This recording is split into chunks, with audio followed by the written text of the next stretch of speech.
손 높이 드네 손 높이 드네 주님께 주님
이와 같은 때에 난 노래하네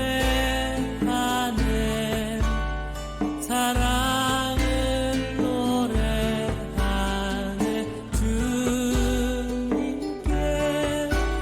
이와 같은 때에 손 높이 드네 손 높이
주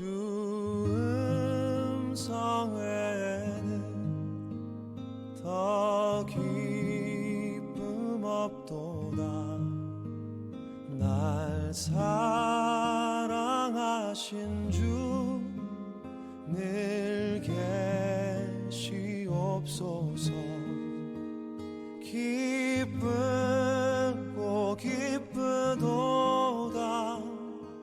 항상 기쁘도다 나 주께 왔사오니 복 주옵소서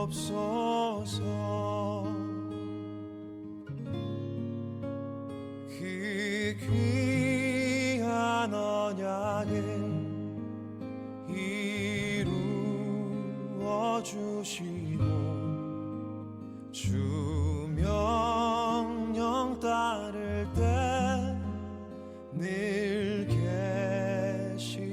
주옵소서.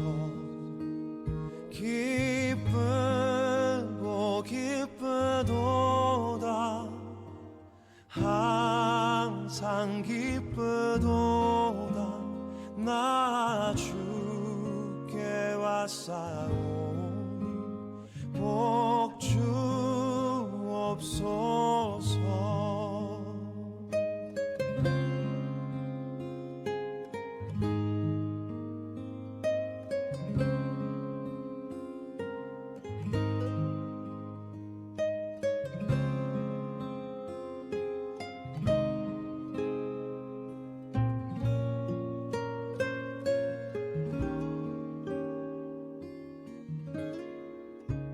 주 음성 외에는 더 기쁨 없도다 날 사랑하신 주 늘 계시옵소서. 기쁘고 기쁘도다 항상 기쁘도다 나 주께 왔사오니 복 주옵소서.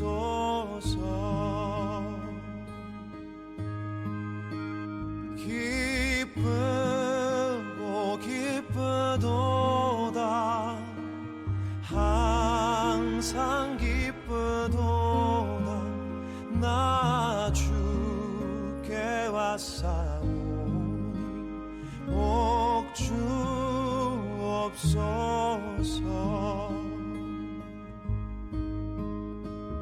나 주께 왔사오니 복 주옵소서.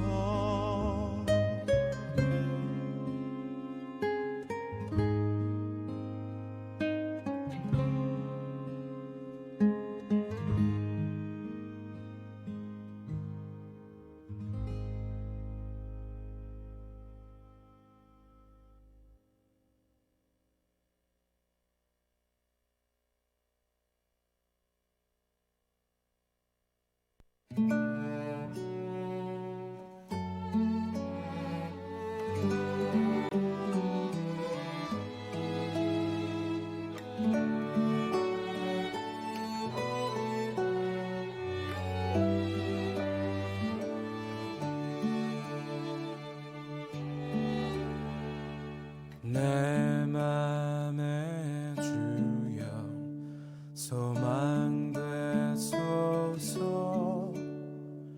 주 없이 모든 일 헛되어라. 밤에나 낮에나 주님 생각 잘 때나 깰 때 함께 하소서. 지혜의 주여 말씀으로써 언제나 내 안에 계십소서.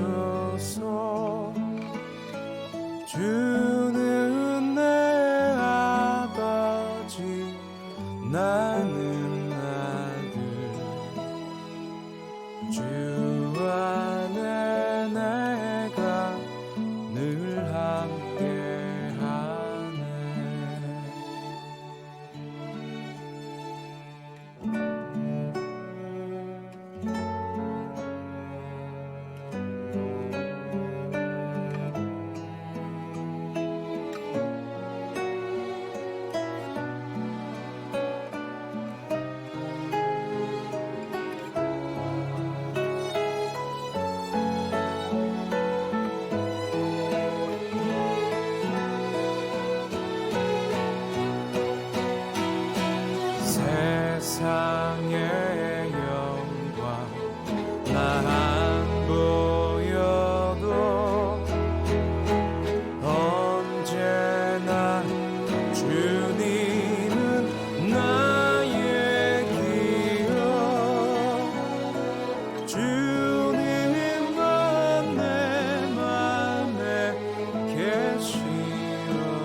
소망 되소서.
예, 이 시간 우리 시간이 되었으므로 이 시간 2부 예배 하나님 앞에 드리겠습니다. 아직 우리 일어나셔서 목도 드리심으로 주일 예배 하나님 앞에 드리겠습니다.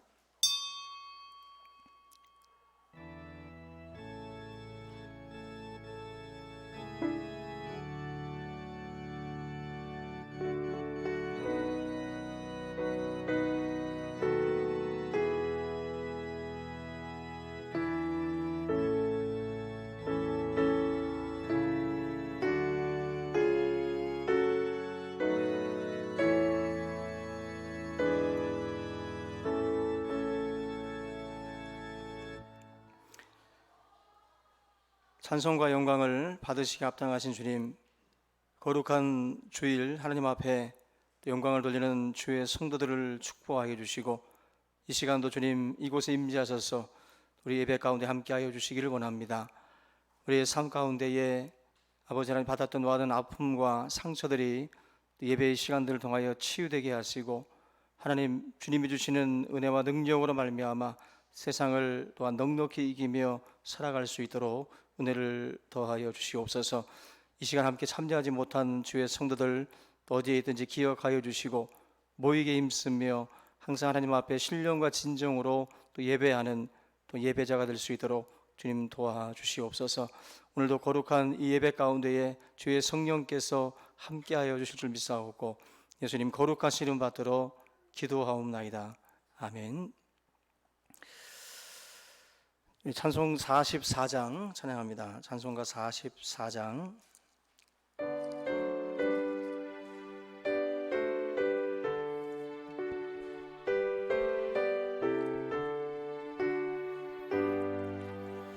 지난 일의 동안에 예수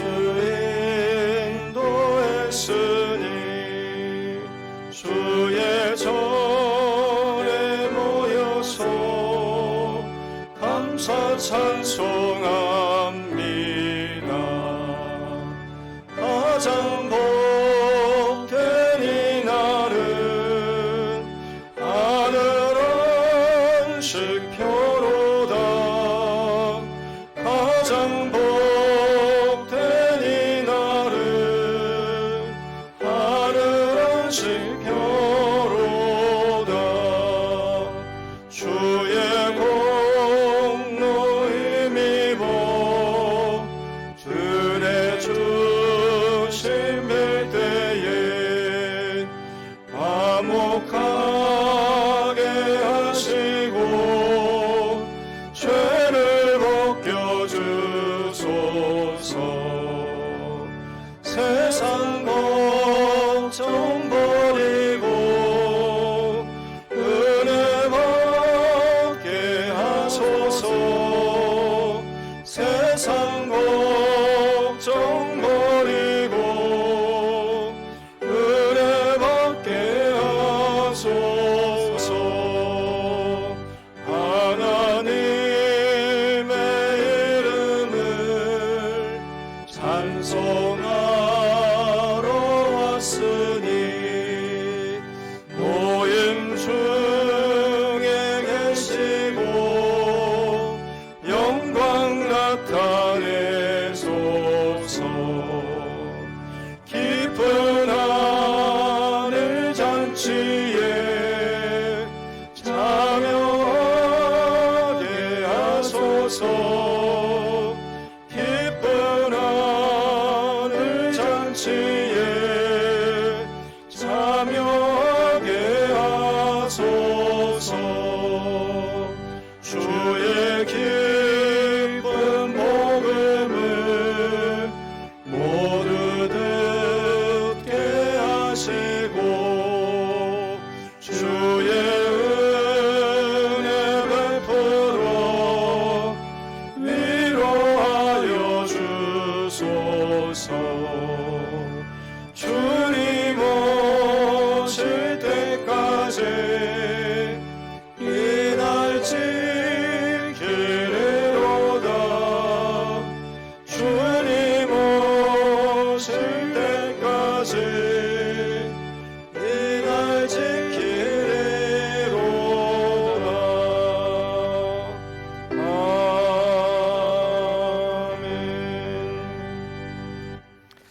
교동문 60번 함께 보겠습니다.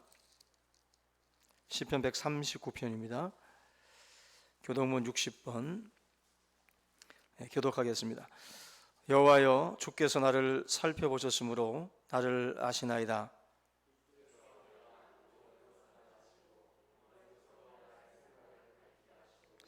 나의 모든 길과 내가 눕는 것을 살펴보셨으므로 나의 모든 행위를 익히 아시오니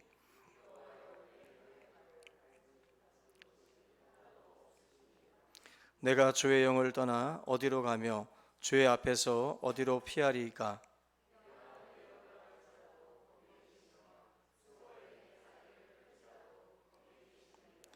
내가 새벽 날개를 치며 바다 끝에 가서 거주할지라도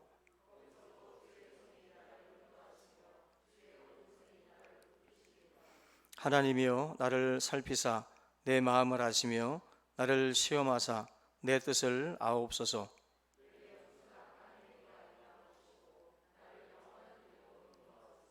아멘. 우리 사도신경 고백드리겠습니다. 나는 전능하신 아버지 하나님 천지의 창조주를 믿습니다. 나는 그의 유일하신 아들 우리 주 예수 그리스도를 믿습니다.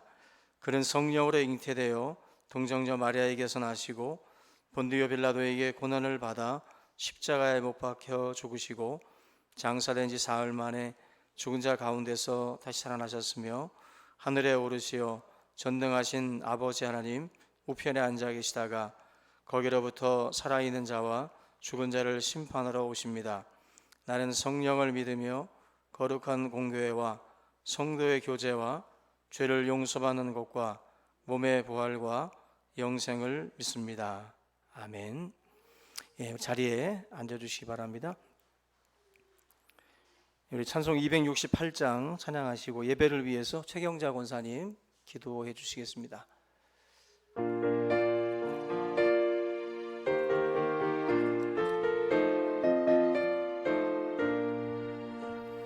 죄에서 자유를 얻게 함은 보혈의 능력 주의 보혈 시험을 이기고 승리하니 참 놀라운 능력이로다. 주의 보혈 능력이 또다. 주의 피 믿으오. 주의 보혈 그 어린 양의 매우 귀중한 피로다.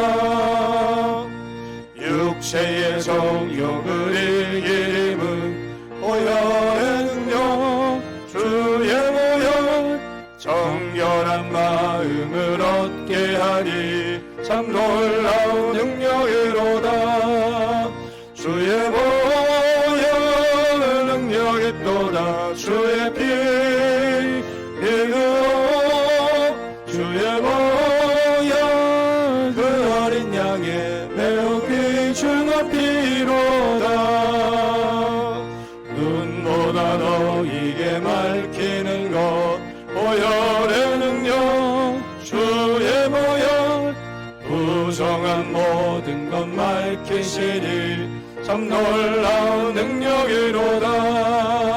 주의 보혈 능력이 또다. 주의 피 믿으오. 주의 보혈 그 어린 양의 매우 귀중한 피로다. 구주의 복음을 전할 제목 보혈의 능력 주의 보혈 날마다 나에게 찬송 주니 참 놀라운 능력이로다. 주의 보혈 능력이 또다. 주의 피 믿으오. 주의 보혈 그 어린 양의 매우 귀중한 피로다. 예배를 위해서 최경자 권사님 기도해 주시겠습니다.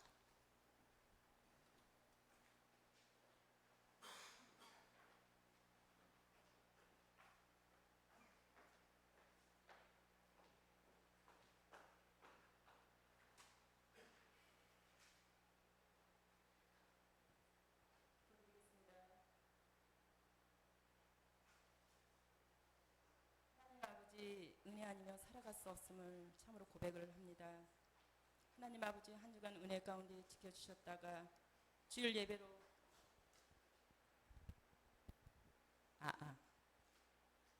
하나님 아버지, 한 주간 은혜 가운데 지켜주셨다가 주일 예배로 아버지 앞에 영광 돌게 하심을 참으로 감사를 드립니다.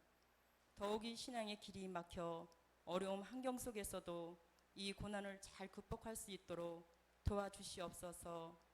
성령님, 치료하시는 능력의 빛을 비추어 주셔서 모든 이 코로나19가 그치게 하시고, 또한 이 코로나19를 통하여서 주님이 말씀하시고자 하시는 뜻 깨닫게 하옵소서.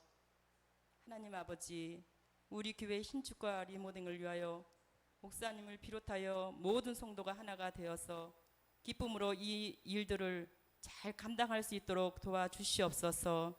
하나님 아버지, 우리 목사님 재단을 이끌어가는 데에 부족함이 없게 하시고 건강 또한 지켜주시옵소서. 두 분 전도사님에게도 성령 충만케 하시고 건강 또한 붙잡아 주셔서 이 교회를 잘 이끌어갈 수 있도록 도와주시옵소서. 우리는 또한 이 말씀을 통하여서 은혜 받는 시간이 되게 하옵소서. 감사를 드리며 예수님의 이름으로 기도드리옵나이다. 아멘.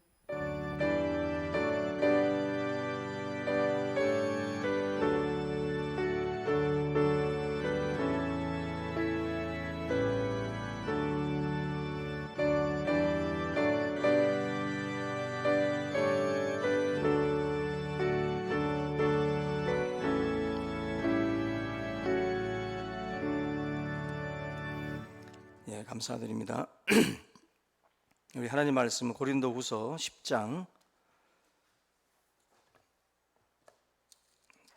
고린도후서 10장 1절부터 18절입니다. 1절부터 18절 교독하겠습니다. 제가 한 절, 여러분들이 한 절 교독합니다. 너희를 대면하면 유순하고 떠나 있으면 너희에 대하여 담대한 나 바울은 이제 그리스도의 온유와 관용으로 친히 너희를 권하고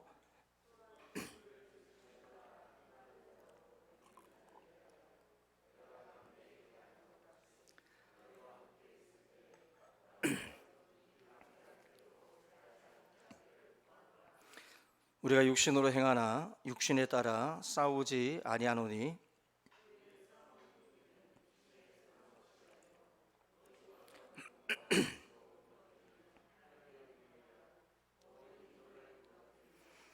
하나님 아는 것을 대적하여 높아진 것을 다 무너뜨리고 모든 생각을 사로잡아 그리스도에게 복종하게 하니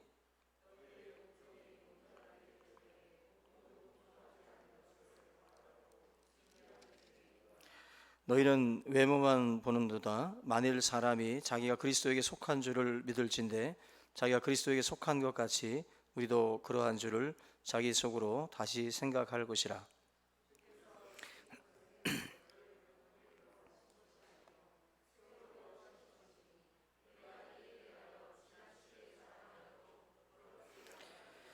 이는 내가 편지들로 너희를 놀라게 하려는 것 같이 생각하지 않게 함이라.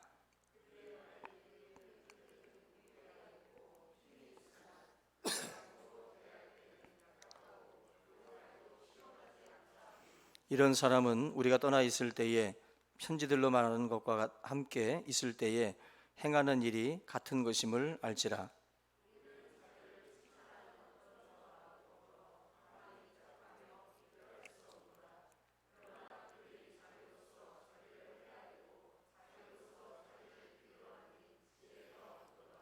그러나 우리는 분수 이상의 자랑을 하지 않고 오직 하나님이 우리에게 나누어 주신 그 범위의 한계를 따라 하노니 곧 너희에게까지 이른 것이라.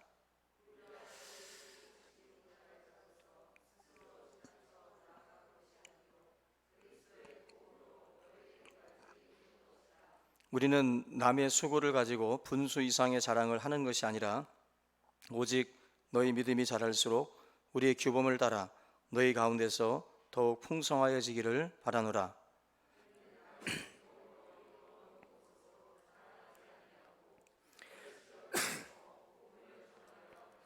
자랑하는 자는 주 안에서 자랑할지니라.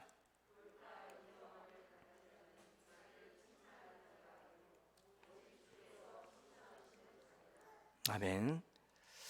할렐루야. 네, 오늘은 견고한 진을 무너뜨리는 하나님의 능력이라는 제목으로 하나님 말씀 함께 나누겠습니다. 오늘 본문이 1절부터 18절이기 때문에 상당히 좀 범위가 넓습니다. 그래서 한 몇 가지 주제를 가지고 좀 다룰 텐데요. 우리 신앙인들은 매일매일 영적 전쟁을 치르며 이렇게 살아가고 있습니다.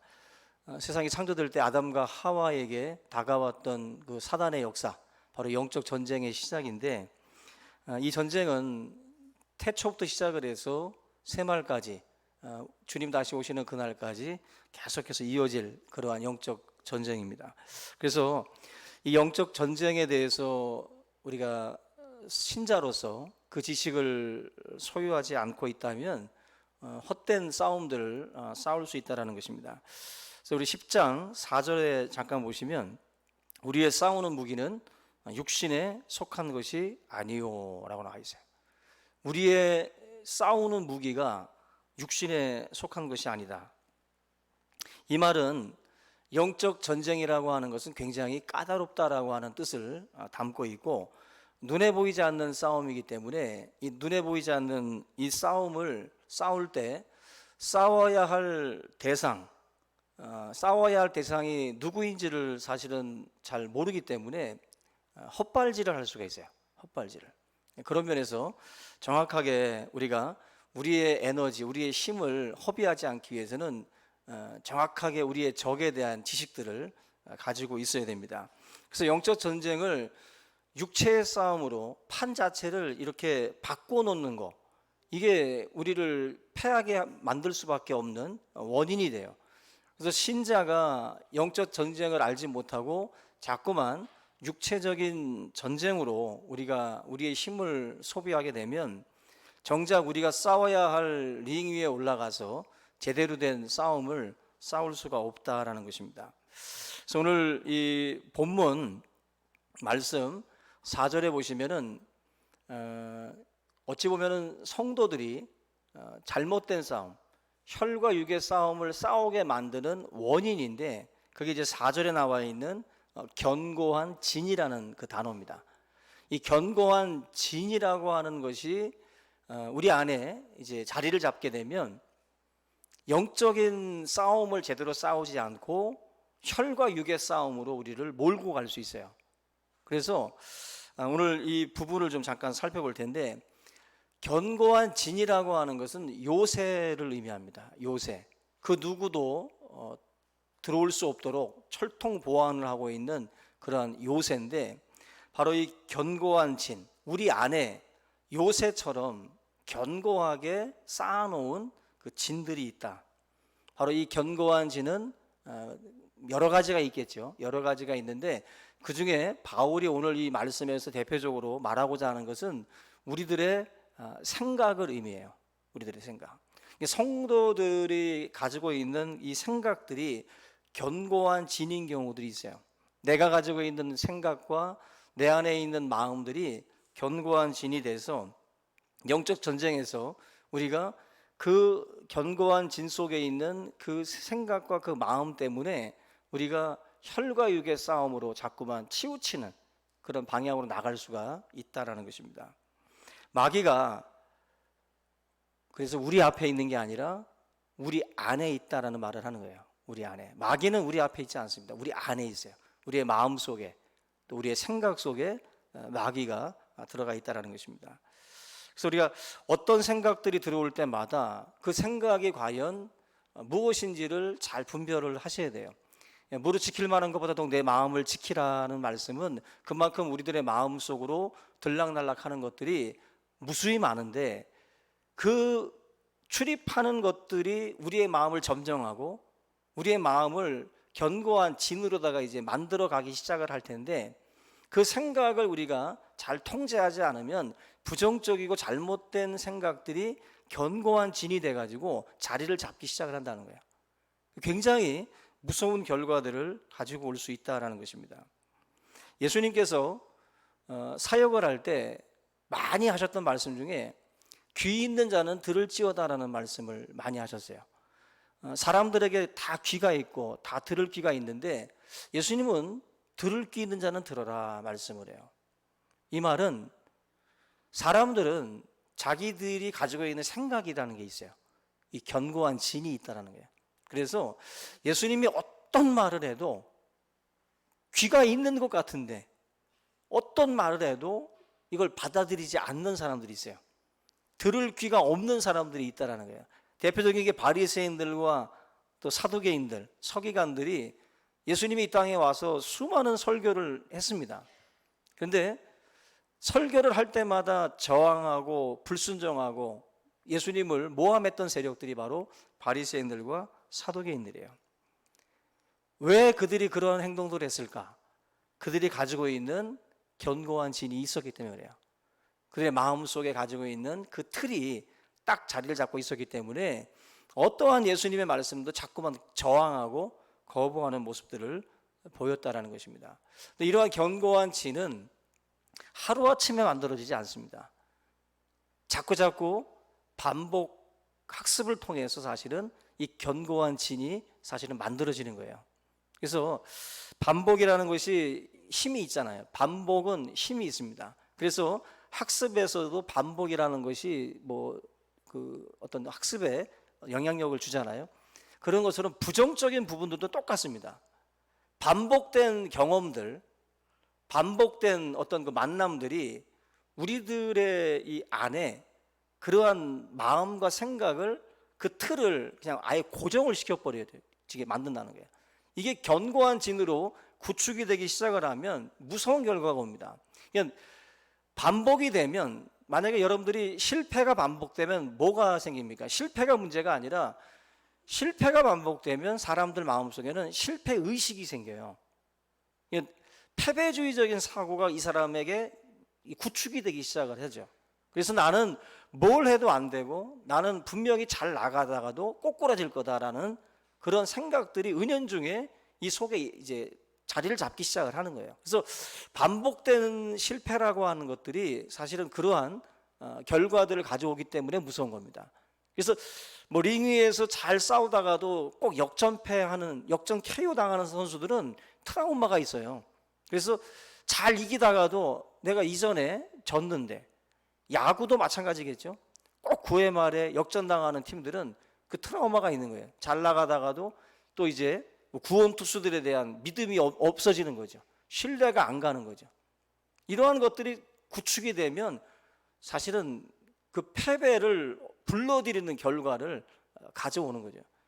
지금 바울이 말하고 있는 이 부정적인 생각, 사물을 바라보거나 또 사람을 평가할 때도 부정적으로 평가하고 또 뭔가 비관적으로 사물을 바라보는 그런 사람들이 있어요. 이것도 하루아침에 그 사람들 생각 속에 자리를 잡은 게 아니라 수많은 반복 학습을 통해서 이 사람들의 머릿속에 그러한 것들이 구축이 된 거예요. 예를 들면 좋은 교회에서 성장을 하고 좋은 교회를 경험을 하고 좋은 목회자와 좋은 또 집사님들, 장로님들, 권사님들을 만나고 좋은 신앙인들과 이렇게 신앙생활을 같이 한 사람들은 그 좋은 경험이 쌓여져요. 쌓여져서 긍정적인 시각과 관점을 갖게 됩니다. 좋은 간증과 좋은 예를 보면 그래요. 그런데 교회가 막 1, 2층으로 나눠져서 싸우고 있고 서로 물고 뜯고 교회가 냉기가 흐르고 막 이런 곳에서 신앙생활을 하고 이런 경험들을 많이 쌓은 사람들은 교회에 대해서 어떤 일에 대해서 부정적으로 접근할 수밖에 없어요. 왜냐하면 반복 학습이 그 사람을 그렇게 만들어 놓는 거예요. 이게 무서운 겁니다. 그래서 견고하게 진을 구축을 하기 시작을 하면 이걸 깨는 거, 우리 흔히 말하는 고정관념, 선입관이라는 게 있잖아요. 이게 자리를 잡기 시작을 하면 이거 깨나가는 게 얼마나 힘든지 몰라요. 우리 각자는 어찌 보면은 어두운 생각들을 한 부분씩 갖고 있을 수 있어요. 우리가 자라오면서 반복된 그 학습을 통해서 우리가 그런 것들을 알게 모르게 지금 내 안에 가지고 있을 수 있다는 거예요. 지금 우리의 삶을 망가뜨리는 그 요소 중에 바로 이러한 견고한 진들이 있고, 이 속에 누가 있냐? 마귀가 들어가 있는 거죠. 마귀의 은신처는 바로 우리 안에 있는 거예요. 그 견고한 진 속에 숨어서 우리의 삶을 또한 허무는 것이죠. 정말로 우리가 허물어야 될 것은 이 견고한 진을 허물어야 사실은 우리가 살고 우리가 변화될 수가 있어요. 그래서 오늘 이 4절 말씀 보면은 어떤 견고한 진도 무너뜨리는 하나님의 능력이라고 나와 있어요. 그러니까 이 견고한 진은 생각일 수도 있고 뭐 여러 가지가 있을 수 있는데 그 중에 이 바울이 오늘 말씀하고 있는 이런 그 생각들을 부시는, 파괴하는 그 능력이 바로 하나님의 능력인데, 오늘 그 각자가 가지고 있는 것들을 깨뜨리는 그 작업들을 우리가 해야 되는데, 이걸 뭘로 깨뜨릴 수 있느냐? 바로 하나님의 능력. 하나님의 능력은 말씀과 기도예요. 이 말씀과 기도가 하나님의 능력의 통로가 되고 있어요. 그래서 신앙생활을 할 때 우리가 이 말씀에 대한 믿음, 기도에 대한 믿음을 가지고 이 내 안에 있는 것들을 깨닫게 하고 분별케 해서 이걸 하나님 허물어 달라는 그런 간절한 기도가 있어야 되고, 내가 가지고 있는 생각이랑 하나님의 말씀이 충돌할 때 말씀 앞에 순종하지 않고 내 생각을 고집하면 이 견고한 진은 더 구축되는 거예요. 그래서 신앙생활을 할 때 말씀하고 자꾸 이렇게 비교해 봐야 돼, 내 생각을. 그래서 내 거를 고집할 게 아니라 하나님의 말씀 앞에 엎드릴 수 있어야 돼요. 순종할 수 있어야 돼요. 그게 바로 나를 변화시키고 나를 더 새롭게 할 수 있는 이유가 됩니다. 신앙생활 10년 하고 20년 했는데도 안 바뀌는 사람들이 있어요. 왜 안 바뀌는지 아세요? 그 사람 속에 견고한 진이 있어요. 그래가지고 살아오면서 자기가 겪었던 경험과 지식이 말씀보다 더 권위가 있어. 그래서 어떤 말씀을 들어도 말씀이 그 진을, 자기에게 진을 허물 생각을 안 하는 거예요. 내게 더 완전하다라고 생각을 하는 거예요. 신앙생활이라는 것은 변화를 위한 거예요. 내가 말씀을 듣는 것도 내 삶에 대한 변화, 내가 죄인이고 내가 하나님 앞에 부족한 인생이라는 것을 인정하는 게 신앙이에요. 그러면 말씀 앞에서 우리가 비춰보고 거울로 비춰보듯이 이 견고한 진을 허무는 작업들, 수많은 게 있다고, 그게 그 쓴뿌리들이, 이걸 하나하나 끊는 작업들을, 무너뜨리는 작업들을 우리가 반드시 해야 된다는 것입니다. 마귀는 생각을 가지고 역사하는 거예요. 생각을 가지고. 요한복음 13장 2절에 보시면 마귀가 가룟 유다의 마음에 예수를 팔 생각을 넣었다 그랬어요. 예수님을 팔 생각을 넣어버린 거예요. 결국 역사는 이 생각을 통해서 일어나는 거예요. 생각을 통해서 우리의 마음과 생각 속에 들락날락하는 것들을 우리가 분별해야 돼요. 그래서 이 마음에 문지기들을 세워놓고 이것이 정말 출입할 수 있는 것인지를 잘 판단하셔야 돼요. 거부할 것들은 거부하고 또 들여보내야 될 것들은 들여보내야 돼. 쌓은 악에서 악을 내고 쌓은 선에서 선을 내는 거예요. 내가 어떤 것들을 받아들이냐에 따라 달라지는 겁니다. 그래서 견고한 진을 파하는 하나님의 능력은 말씀과 기도다. 예를 들어서 베드로가 고기를 잡는 어부잖아요. 어부면 그 거친 바다에서 나름대로 잔뼈가 굵었고 고기 잡는 노하우를 누구보다도 잘 알고 있는 사람이에요. 근데 밤이 맞도록 수고해도 얻은 것이 없이 돌아와서 그물을 깁고 있었는데 30세의 목수가 나타나가지고 예수가 저 깊은 곳에 가서 그물을 던져라 말을 합니다. 베드로 나름대로 가지고 있는 견고한 진이 있는 거예요. 자기가 살면서 경험한 것과 내 지식이 있는데 이걸 과연 허물 수 있겠어요? 못 허물지. 그런데 베드로는 배 위에서 말씀을 전하시는 주님을 보고서 뭔가 권세 있는 말씀임을 그가 직감을 했어요. 그리고 예수님이 자기에게 명령하셨을 때 내 경험과 내 지식으로는 아니지만 말씀 앞에 그냥 순종하고 그물을 던졌을 때 놀라운 하나님의 역사들을 경험을 하죠. 만선의 축복을 베드로가 누리게 됩니다. 이게 바로 베드로가 뭘 경험한 거냐면은 내가 나의 견고한 진을 고집할 게 아니라 말씀 앞에 순종할 때, 내 생각과 다른 하나님의 말씀 앞에 순종할 때 더 큰 은혜와 축복이라는 것이 내 삶에 있구나. 이걸 베드로가 경험을 하는 거예요. 그래서 여러분들이 하나님의 우리의 신앙의 삶에 간증이 있으려면 내가 생각하는 견고한 진과 충돌하는 그 하나님의 말씀 앞에 순종할 줄 알아야 돼요. 그 말씀 앞에 순종하고 나아가는 그 걸음이 있을 때 그때 역사가 일어나는 거예요.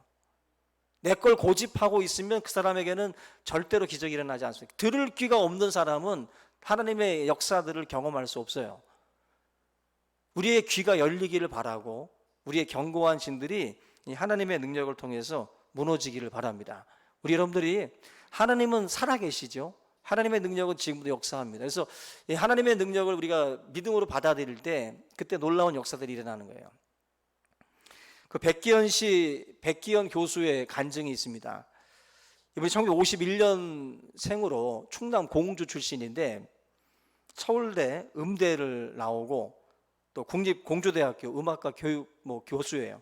이분이 오페라를 이제 작곡을 했는데 이순신이라는 그 오페라 그 곡을 작곡을 했습니다.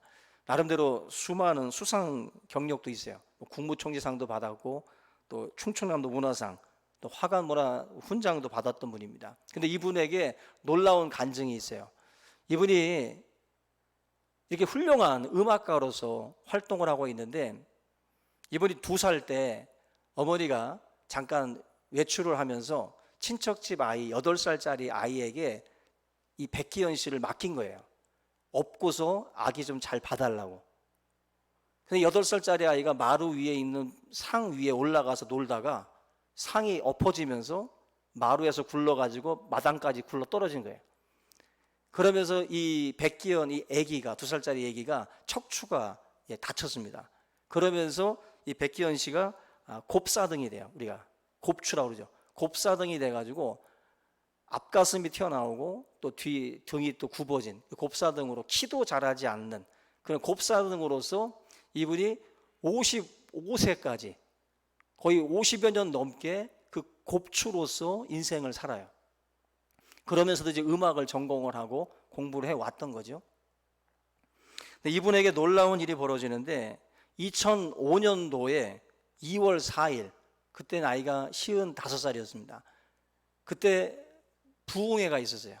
교회에서 부흥회가 있었는데 부흥성회에서 이제 은혜 받기 위해서 하나님 앞에 기도하고 말씀을 듣는 가운데 하나님께서 이 백기현 씨에게 귀에다 대고 말씀을 하셨다고 그래요. 너의 등을 피겠다. 너의 등을 핀다라는 말씀을 하나님이 갑작스럽게 해주시더라는 거예요. 안 믿어지죠. 근데 이 부흥성회에서 갑자기 하나님께서 이 곱사등이었던 백기현 씨를 하나님이 만지시기 시작을 하는데 그 몸을 붙들고 여기저기 하나님께서 몸을 비틀고 막 어루만져 주시더랍니다.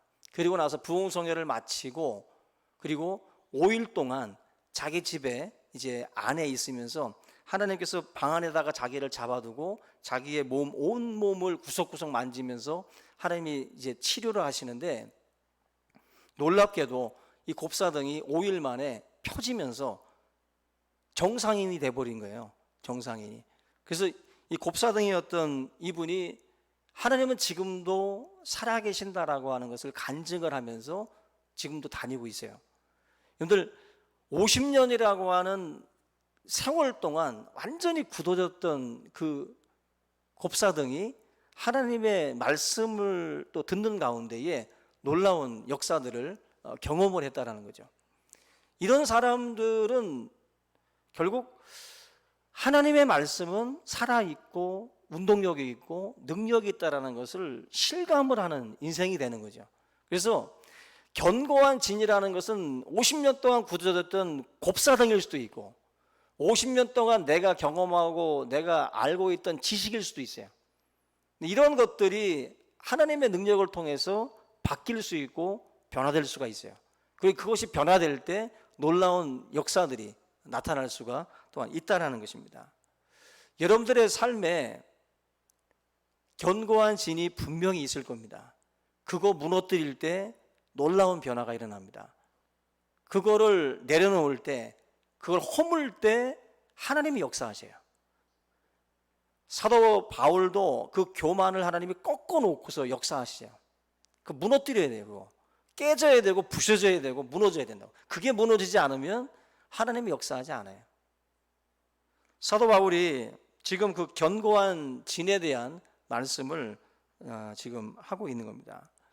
사실 왜 이런 말씀을 하고 있냐면은 바울이 지금 이 고린도후서 10장을 쓰는 이유는 여러분들 가지고 있는 성경책에 보면은 10장 맨 첫 번째 보면 이제 주제들이 나올 거예요.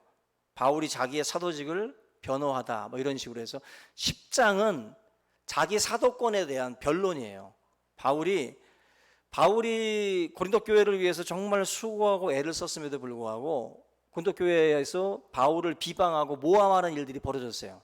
바울 떠나고 난 뒤에 거짓 선지자들이 들어와 가지고 교사들이 들어와서 바울에 대한 가르침과 바울에 대한 권위에 대한 도전들이 일어났습니다. 수많은 모함과 비방이 있었어요. 여기에 대해서 바울이 이제 안타까운 마음을 가지고 쓴 편지가 고린도 후서라고 하는 이 편지입니다. 비방이라는 것은 살이 붙기 마련이에요. 여기서 한마디 저기서 한마디 하면서 살이 붙어가지고 있지도 않은 말들이 부풀려져서 흘러가는 것이 바로 비방입니다. 바울이 그러한 어떤 그 사람의 모습으로 비춰지고 있는 게 졸지에 사랑의 사도가 몹쓸 사람으로 바뀌어가지고 고린도 교회 성도들 사이에서 그런 말들이 오고 가고 있다라는 거죠. 고린도 교회는 정말 사도 바울을 아끼고 귀하게 여겼어야 되는데 바울에 대한 모함과 비방으로 점철되어 있었던 것이 바로 이 교회의 모습이었어요. 세상에서 가장 큰 낭비가 사람을 아끼지 않는 것이다 라고 말을 해요. 사람을 아낄 줄 알아야 됩니다. 사람은 장점도 있고 단점도 있어요. 근데 한번 눈 밖에 나면 아름다움에 대해서는 눈길도 주지 않으려고 그러죠. 장점이라는 것이 있는데도 불구하고 그것은 아예 보지 않으려고 그래요.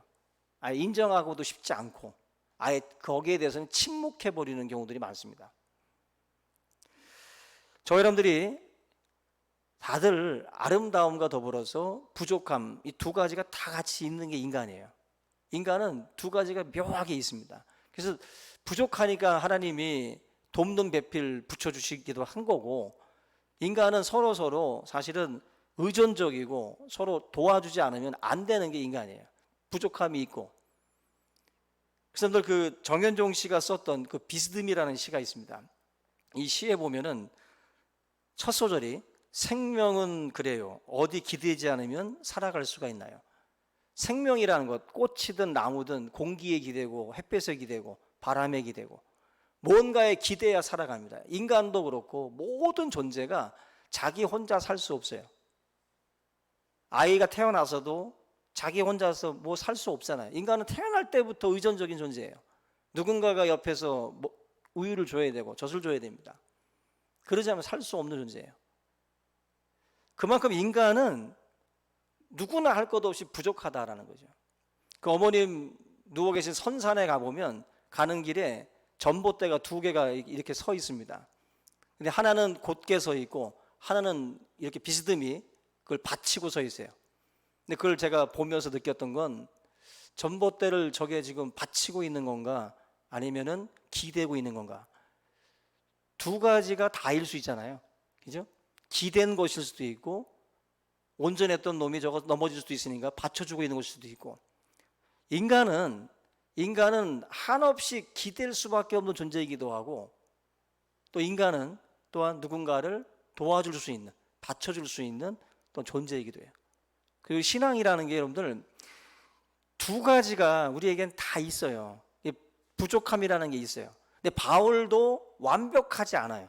분명히 바울도 뭔가 부족한 부분들이 많아. 그럼에도 불구하고 지금 고린도 교회 안에서 일어나고 있는 비방과 모함은 근거가 없는 이야기였고 그리고 모함이었고 거짓 선지자들의 잘못된 그러한 시각에서 나왔던 모함이었다라는 거죠. 근데 그럼에도 불구하고 이러한 것들이 사람들 생각 속에 마음 속에 견고한 진처럼 이렇게 자리를 잡고 바울에 대한 잘못된 이미지를 가지고 바라보니까 거기서 자꾸 문제가 생기는 거예요. 여기에 대해서 이제 사도 바울이 이제 말씀을 하면서 그 부분들을 이제 깨우치고 변화시키기 위해서 바울이 이 편지의 내용들을 쓰고 있는 겁니다. 바울은 비방받을 만한 행동을 한 적도 없고, 바울은 이 고린도 교회를 위해서 얼마나 노심초사하면서 걱정을 했는지 모를 정도로 교회만을 생각했던 사람이에요.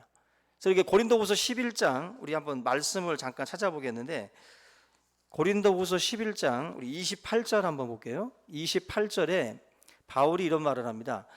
이 외의 일은 고사하고 아직도 날마다 내 속에 눌리는 일이 있으니 곧 모든 교회를 위하여 염려하는 것이라. 누가 약하면 내가 약하지 아니하며 누가 실족하게 되면 내가 애타지 아니하더냐.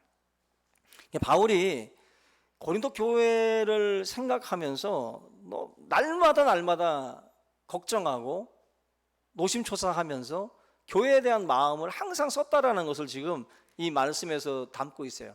근데 이 고린도 교회 안에서는 바울이 자기의 육신적인 어떤 것들을 추구하고, 바울이 뭔가 다른 어떤 그 생각을 가지고 있는 존재인 것처럼 사실은 비방과 모함들을 많이 했다라는 거예요. 여기에 대해서 바울이 자기 변론을 담은 내용을 가지고 이 고린도후서의 말씀들을 쓰고 있는 겁니다. 여러분들, 결국 왜 이런 일들이 벌어졌냐면은 거짓 선지자들이 자기들 나름대로의 기준을 가지고 그 기준에다가 막 맞추는 거예요. 그래서 그 그리스 신화에 나오는 이야기가 있는데, 프로크루스테스라고 하는 침대가 있습니다. 프로크루스테스의 침대, 이름이 너무 길어서 저희 일부 때도 발음하다가 혀가 마비가 왔는데, 이거 프로크루스테스의 침대, 유명한 얘기죠. 근데 이 이야기는 아테네 외곽에 사는 이 신화 속의 인물이 지나가는 행인들을 붙잡고 놀이를 합니다. 그래서 침대의 사이즈가 맞으면 살려주는 거예요. 근데 침대의 길이에 짧으면 늘려 사람을, 그리고 침대보다 다리가 길면 다리를 잘라버리는 거예요. 자기 침대에다가 기준을 잡고, 근데 이 침대는 그 누구도 맞출 수 없는, 조절이 가능한, 그러니까 들어오는 사람들마다 맞춰서 이제 늘리거나 줄여놓기 때문에 그 누구도 맞출 수가 없어요. 의도가 자기 기준에 그냥 맞추는 건데, 심리학 용어 속에 이 신화가 들어가요. 이 프로크루스테스라고 하는 이 침대의 그 어떤 심리학 용어가 있는데, 바로 침대를 놓고 거기에 기준을 놓고서 늘리고 자르는 어떤 그러한 그 모습처럼, 심리학에서도 자신의 생각에다가 맞춰가지고 남을 바꾸려고 하는 그 사람들, 자기 생각을 가지고 남을 바꾸려는 그 행위를 하는 사람들을 바로 이 심리학에서 이 용어를 쓰고 있어요. 자기 주장을 굽히지 않는 거죠. 자기 침대를 뭐 줄이거나 늘릴 생각은 없고 사람의 다리를 잘라버리는 게 이 이야기의 핵심이에요. 근데 이 이야기를 읽으면서 느끼는 게 뭡니까? 이게 신화 속에 있는 인물이라기보다도 우리 현실 속에서 사실은 어쩌면 우리들이 지금 그 짓을 하고 있는지도 몰라요. 우리 스스로가 우리 나름대로의 침대를 놓고서 여기에 안 맞으면 자르고 늘리려고만 하고 있지, 이 침대를 조절할 생각들은 사실은 안 하는 경우들이 많아요. 결국 이 당시에 사도 바울을 비방하고 조롱했던 이유도 자기들의 기준이에요. 자기 기준들을 가지고 바울을 판단하고 바울에 대해서 음해했던 세력들이 있다라는 거죠. 그래서 12절 말씀 보시면 바울이 이렇게 말을 합니다. 우리는 자기를 칭찬하는 어떤 자와 더불어 감히 짝하여 비교할 수 없노라. 그러나 그들이 자기로서 자기를 헤아리고 자기로서 자기를 비교하니 지혜가 없도다. 이 말은 자기가 기준이라는 거예요. 여러분들, 기준을 자기로 잡고 자기로서 자기를 헤아리고 자기로 자기를 비교하면 이 말이 안 되죠. 이게 지혜가 없는 것이고 어리석은 거죠. 비교의 대상이 결국 자기를 기준으로 해가지고 모든 것들을 다 그냥 판단해 버리는 어리석은 행동들이 있었다라는 거죠. 여기에 대해서 바울이 지금 책망의 말들을 이제 하고 있는 거고, 변호의 말을 지금 하고 있는 겁니다. 오늘 이 말씀이 뭐 폭이 넓은데, 바울이 사실 이 18절까지의 말씀에서 나름대로의 철학, 자기가 사역을 하면서 자기의 본심, 자기가 어떤 마음가짐으로 하나님의 일들을 감당해 왔는지를 정리를 하는데, 자기가 이룬 성취를 떠벌리거나 또 사람들의 칭찬을 구하거나 하지 않았다는 거죠. 오직 주님만을 자랑하고 또 하나님의 인정만을 구했던 사역이 바로 자기의 사역이지, 결코 음해하고 비방하는 사람들의 말처럼 그렇게 자기가 세속적인 목적을 가지고 너희들을 위해서 일하는 것은 아니다라는 것을 바울이 변론을 하고 있는 거예요. 그래서 공을 잃은 이후에는 그 자리를 떠나라는 말이 있어요. 그 자리를 계속 버티고 있으면 사람이 추해진다라는 거예요. 박수 칠 때 떠나라는 말이 있는 것처럼, 제가 어제 그젠가요, 우리 진홍이가 방역 활동하다가 갔잖아요. 혼자서 막 이거 소독하고 모기 잡는다고 살충제도 뿌리고 막 본당부터 해서 전체 다 하고 갔는데, 제가 이제 그 모습을 보면서 너무 그냥, 원래 진홍이가 생긴 건 그러지 않은데 되게 애가 귀여워요. 되게 애가 이쁘고 감성적이고, 근데 마음 쓰는 게 너무 이뻐. 그런데 이번에도 일을 딱 해놓고서 후다닥 그 백마를 타고 쫙 떠나는데 클린트 이스트우드 같은 거야. 석양의 무법자에 나오는, 뭔가 멋진 일을 한번 해놓고서 그냥 정처 없이 탁 떠나는, 담배만 안 물었지 클린트 이스트우드야. 그냥 쫙 떠나는데 너무 이쁘더라고. 그래서 그게 멋있죠. 그죠? 만약에 교회 버티고 앉아가지고 목사님 나 잘했죠, 나 멋있지 않으세요? 막 계속 나한테 민기적 하면서 그 공치사 하고 있으면 제가 사진 다 지워버렸을 거야, 내가. 그거. 그죠? 근데 너무 이쁘게 일을 하고 샥 사라지니까 칭찬해주고 싶은 거지. 여러분들, 바울의 사역과 삶은 그랬어요. 바울은 그렇게 하나님의 일을 하고 사람의 칭찬이나 거긴 관심 없어요. 바울은 오직 주님이 인정해주고 주님이 칭찬해주면 되는 거야. 그것만 바라보고 일을 했어요. 그걸 바울이 사람들에게 이야기를 하고 있는 거예요. 17절 보세요. 자랑하는 자는 주 안에서 자랑할지니라. 공동번역에서는 자랑하려거든 주님을 자랑하십시오, 이렇게 번역해 놨어요. 오직 바울은 자기를 내세우지 않고 예수님만을 드러냈어요. 예수님만, 그분만을 자랑을 했어요. 자랑할 거리가 없어서가 아니라, 바울은 로마 시민권도 있었고 가말리엘 문화생이었고, 요즘으로 치면 뭐 박사학위가 있는 사람이에요. 지식인이라고. 근데 그런 거 다 배설물처럼 여겼어요. 그리고 오직 예수 그리스도를 아는 지식이 가장 고상하다고 해서 오직 주님만을 증거하고 주님만을 나타냈어요. 이게 바로 사도 바울의 그 모습이에요. 사역의 원리였고, 갈라디아서 6장 14절에 내게는 우리 주 예수 그리스도의 십자가 외에 결코 자랑할 것이 없으니, 바울의 자랑거리는 예수밖에 없다. 죄인을 처형하는 기구가 십자가인데 그 십자가밖에 자랑할 게 없대요. 왜 십자가를 자랑합니까? 십자가가 나와 연관되어 있기 때문에 자랑하는 거예요. 나의 죄가 저 십자가에서 사함을 받았기 때문에 그 십자가만을 이제 바울이 자랑하는 인생이 되는 거예요. 아마 대통령이 우리 집에 와서 밥 한 그릇 먹고 가면 밥그릇, 국그릇, 숟가락, 젓가락 진열장에 놓을 겁니다. 자랑할 거예요. 그죠?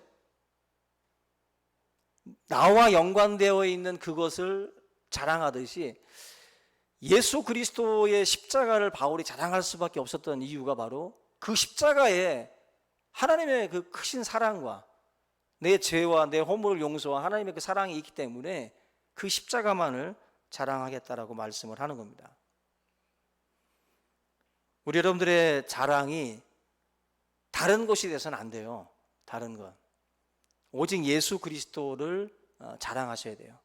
사람들 앞에 갔을 때 주님을 증거할 줄 알아야 됩니다. 마취제를 발견했던 심프슨이라고 하는 분이 있는데, 이분이 산부인과 의사인데 이 마취제를 발견하고 나서 말년에 질문을 받기를 최고의 발견이 뭐냐고 했을 때 마취제라는 답을 들을 줄 알았는데, 예수 그리스도가 나의 구주라는 사실을 발견한 것, 내가 죄인이라는 것을 발견한 것, 이게 내 인생 최고의 발견이다라고 고백을 했어요. 그만큼 예수 그리스도를 자랑하고 예수 그리스도만을 높이는 것이 이 사람의 인생의 목적이었어요. 목적. 마지막 18절에 보시면 옳다 인정을 받는 자는 자기를 칭찬하는 자가 아니요 오직 주께서 칭찬하신 자니라. 세상 사람들이 다 칭찬해도요, 주님이 고개를 저으시면 실패한 인생이고, 세상 사람들이 다 손가락질하고 욕해도 주님이 끄떡이면 성공한 인생이라는 거예요. 옳다 인정함을 누구로부터? 주님으로부터 인정받으면 그것으로 끝난 거예요. 그것으로. 최고의 권위자가 잘했다고 해야 우리 음악하는 우리 종명이나 제이도 기뻐하지, 제가 암만 잘 친다 해도 감흥도 없고 그냥 그게 뭐 대수야. 내가 잘했다고 해봤자 아무 소용없어요. 정말 최고의 권위자가 한 사람만, 우리가 다 인정해도 소용없어요. 그냥 한 사람, 최고의 권위자가 와가지고 내 밑에서 일해라, 그러면 그건 끝나는 거예요. 그죠? 그 말이죠. 옳다 인정함을 받을 때 주님이 인정해 주시면 그거로 족한 거예요. 세상이 뭐라고 해도 관심이 없는 거예요. 바울이 지금 이 말을 18절에서 딱 못 박는 거는, 세상 사람들 지금 비방하고 모함하는 그 말들처럼 절대로 그런 사역한 게 아니고 오직 주님만 바라보고 주님의 일을 감당했다라고 고백을 하는 거예요. 욥기 1장 8절하고 욥기 2장 3절에 보면은 하나님께서 욥을 자랑을 해요. 똑같이 말합니다. 두 구절이 뭐라고 말씀하냐면은, 여호와께서 사탄에게 이르시되 네가 내 종 욥을 주의하여 보았느냐? 그와 같이 온전하고 정직하여 하나님을 경외하며 악에서 떠난 자가 세상에 없느니라. 이 말을 두 번씩이나 똑같이 하나님이 말씀을 하시는데, 하나님이 자랑하고 싶은 인물이 욥이었어요. 욥. 여러분들, 하나님이 자랑하고 싶은 인생이 되길 바랍니다. 저도 우리 성도들 자랑하고 다녀요. 여러분들이 무슨 일을 하면 제가 또 입이 싸서 다니면서 자랑한다고, 예? 좋은 일을 막 자랑한다고.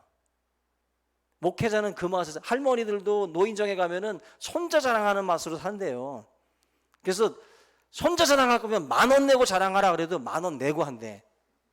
그 정도로 자랑하기를 좋아하는 거예요. 목회자도 무슨 낙으로 살아요? 성도들 자랑하는 낙으로 사는 거예요. 여러분들, 하나님이 자랑하고 싶은 인생, 얼마나 복된 인생입니까? 하나님이 나를 자랑스러워 할까? 주님이 인정해 주시면 된다라는 생각을 갖고 묵묵하게 주님만 바라보고 섬기고 그렇게 나가시기 바랍니다. 그럴 때 시험이 없어요. 주님을 바라봐야 시험이 없다고. 자꾸 사람의 영광을 구하고 박수를 기대하면 영광이 떠나요. 오늘 이 말씀 붙들고 우리 여러분들이 항상 믿음 안에서 승리할 수 있기를 주님의 이름으로 축원합니다. 우리 이 시간 찬양 50장 함께 찬양합니다. 찬양 1절과 3절 찬양하겠습니다.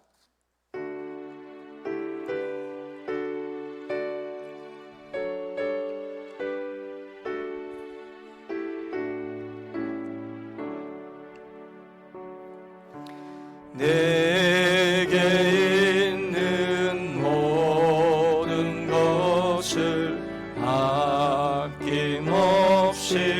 드리네. 사랑하고 의지하며 주만 따라 살리라. 주께 드리네.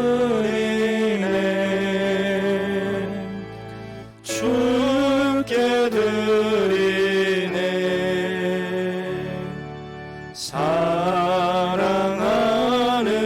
구주 앞에 모두 드리네. 3절. 내게 있는 모든 것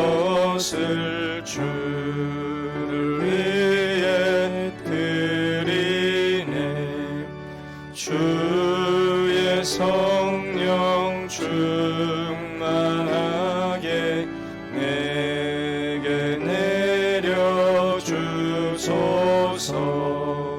주께 드리네, 주께 드리네. 사랑하는 구주 앞에 모두 드리네. 아멘.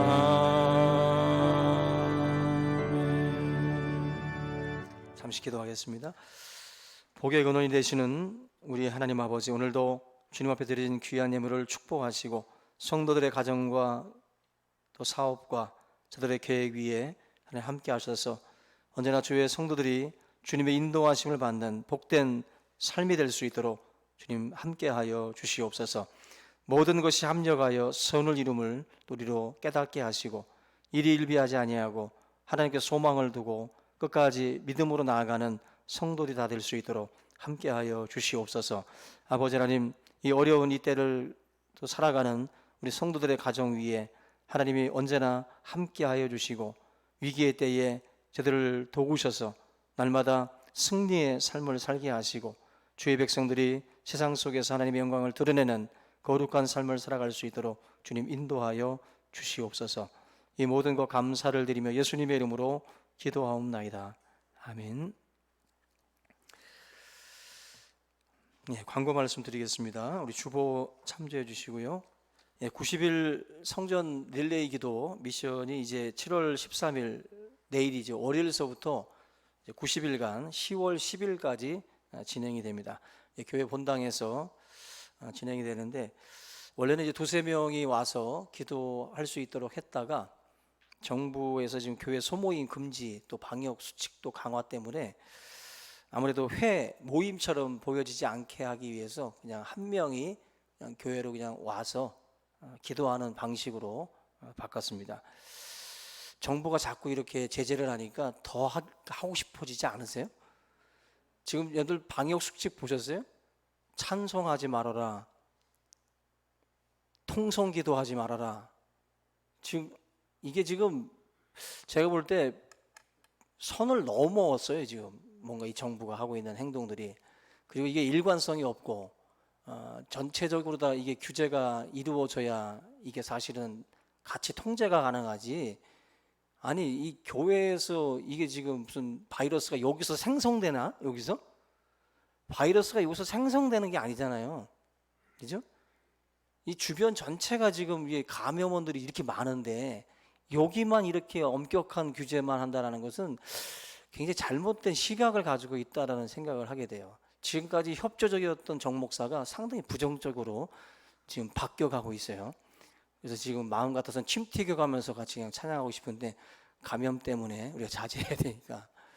그래서 여러분들 지금 참 통성기도를 하지 말라는 말을 딱 보는 순간 야 이게 이렇게까지 말을 하니까 상당히 거부감이 더 들어서 협정하던 교회들까지도 지금 뭔가 반감들이 지금 막 일어나가지고 난리도 아닙니다 지금. 그래서 우리 고신교단, 합신, 대신 3개 교단에서 공동 선언문을 냈어요. 그래서 제가 이제 우리 밴드에도 한번 올릴 텐데 지금 정부 시책 자체가 지금 상당히 편향돼 있어요. 이런 부분에서 정부의 방책이랑 뭐 차별금지법 이런 것도 우리가 조심해야 됩니다.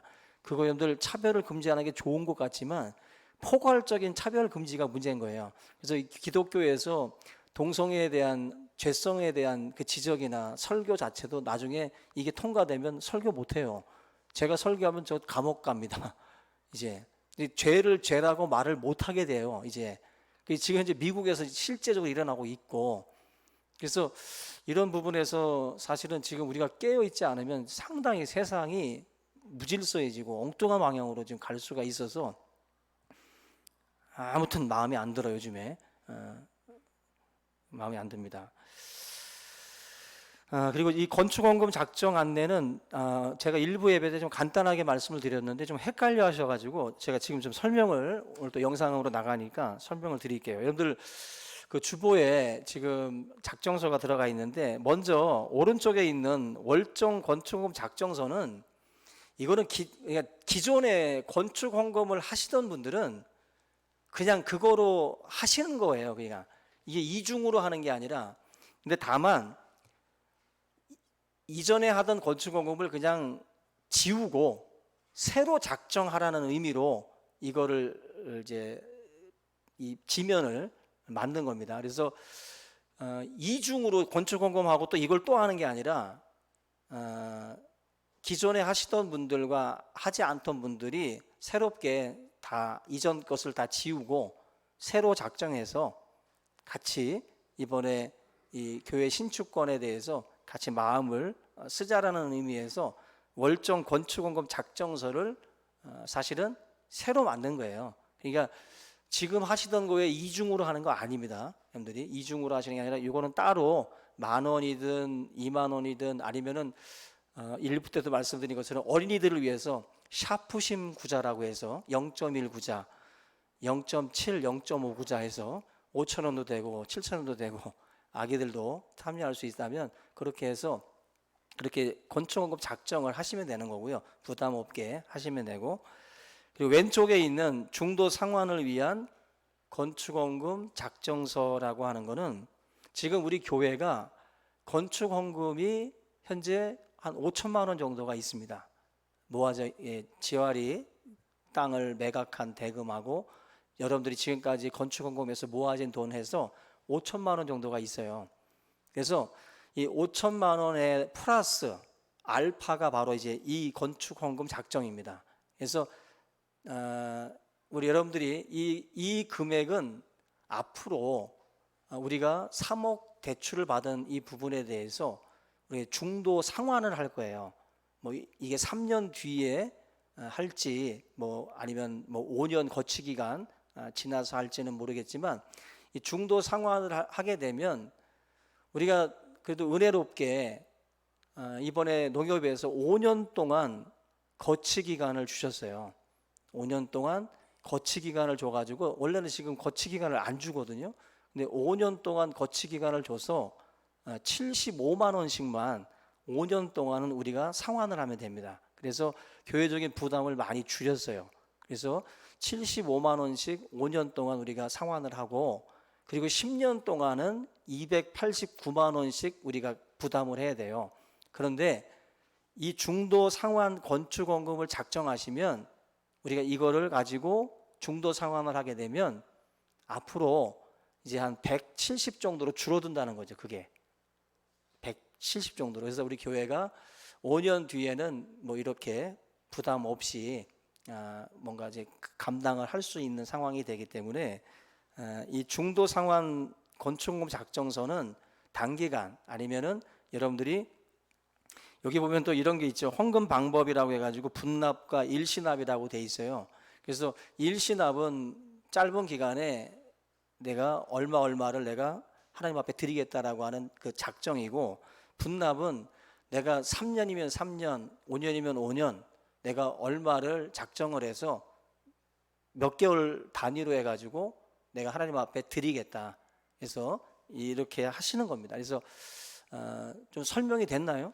그래서 이렇게 하는 거니까 우리 여러분들이 이번 다음 세대를 위해서 우리가 교육관과 리모델링 또 이런 그 사택 이전 문제들을 이제 처리를 하게 되는데, 아무쪼록 은혜롭게 우리가 함께 동참을 해서 아름다운 그런 그 결실들을 맺을 수 있기를 바랍니다. 예. 그리고 QR 코드 출입 명부는 앞으로 계속 그 추가로 여러분들 그 이제 카톡이 있으신 분들은 설치를 해서 출입하실 때 편하게 그냥 찍으면 되니까, 쓰지 않아도 되니까 그렇게 하시고, 만약 이게 없으신 분들은 방역 일지에다가 그냥 기록을 하시면 되고요. 그리고 이 QR 코드는 여러분들 개인 정보가 우리 시설 관리자로 지금 이제 경남형제가 되어 있는데, 이게 지금 여러분들 정보가 이렇게 우리가 눈에 보이는 게 아니에요. 어떻게 되어 있냐면은 정보가 그냥 한 건, 두 건이라고 떠요. 그냥 한 건, 두 건 이렇게 뜨지, 여러분들의 무슨 뭐 생년월일부터 해가지고 막 이런 게 막 자세하게 이게 뜨는 게 아닙니다. 그리고 이 개인정보가 4일 동안 보관이 됐다가 4일 뒤에는 이게 파기가 돼요. 없어져요. 그리고 나서 만약에 우리 교회에서 무슨 사건이 벌어졌다, 그날 무슨 뭐 감염이 일어났다 그러면 그거 파기된 정보를 복구시킨답니다. 정부 다시 복구시켜 가지고 누가 왔었는지가 다시 나온대요. 그래서 여러분들 정보는 절대로 우리도 알 수 없고 보지 못합니다. 그러니까 여러분들이 너무 그런 염려는 하지 마시고, 정부가 어떻게 쓸지는 저는 모르겠어요. 그러니까 여러분들이 그거는 모르겠고, 개인 정보는 철저하게 보안이 이루어지고 있다는 거 여러분들이 꼭 기억을 해주시고요. 그리고 다음 주 주일 예배 안내로 참조해 주시고, 또 특별 건축원금 현재 벌써 모금이 시작이 돼서 한 30만 원 정도 우리가 이제 모금이 됐습니다. 예, 우리 옆에 계신 분들과 한번 인사 나누는데요. 우리 마음속에 있는 견고한 진을 무너뜨립시다 하고 한번 인사 나눕니다. 마음속에 있는 견고한 진을 무너뜨립시다. 예, 우리 다 같이 일어나서 함께 찬양합니다. 주님 다시 오실 때까지 찬양합니다.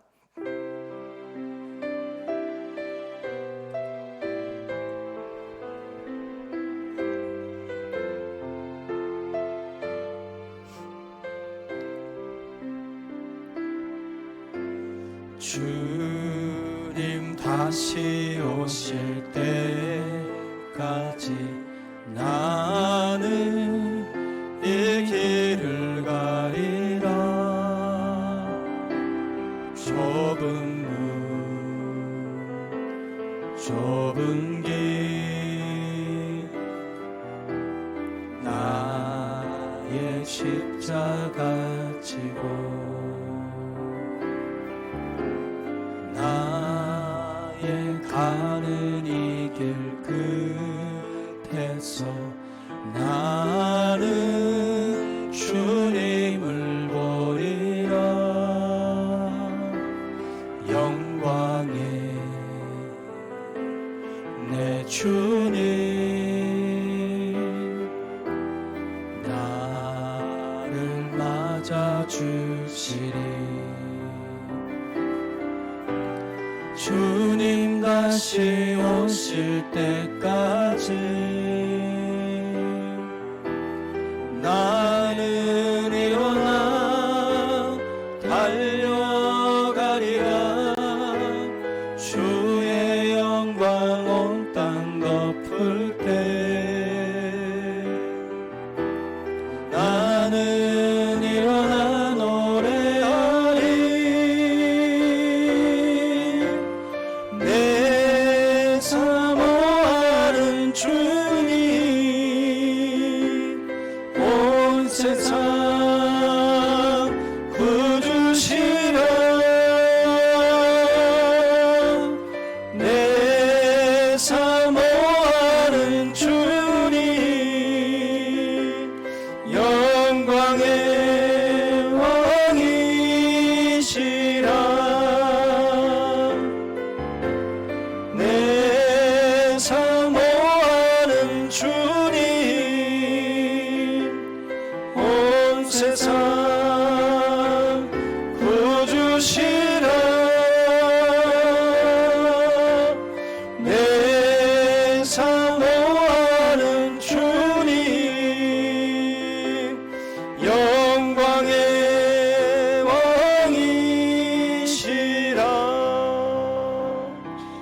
영광의 왕이시라.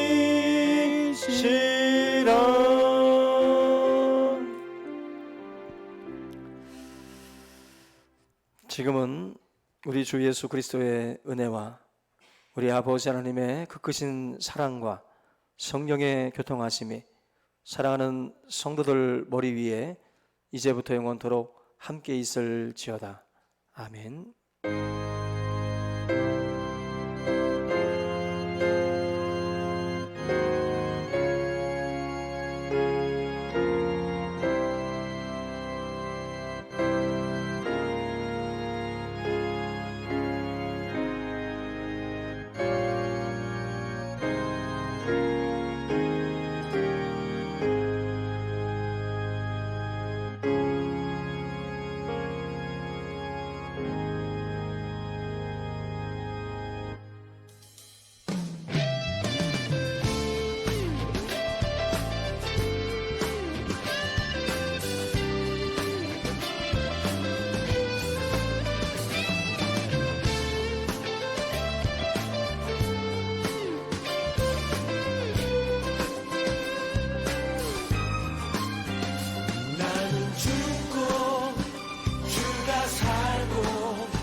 알고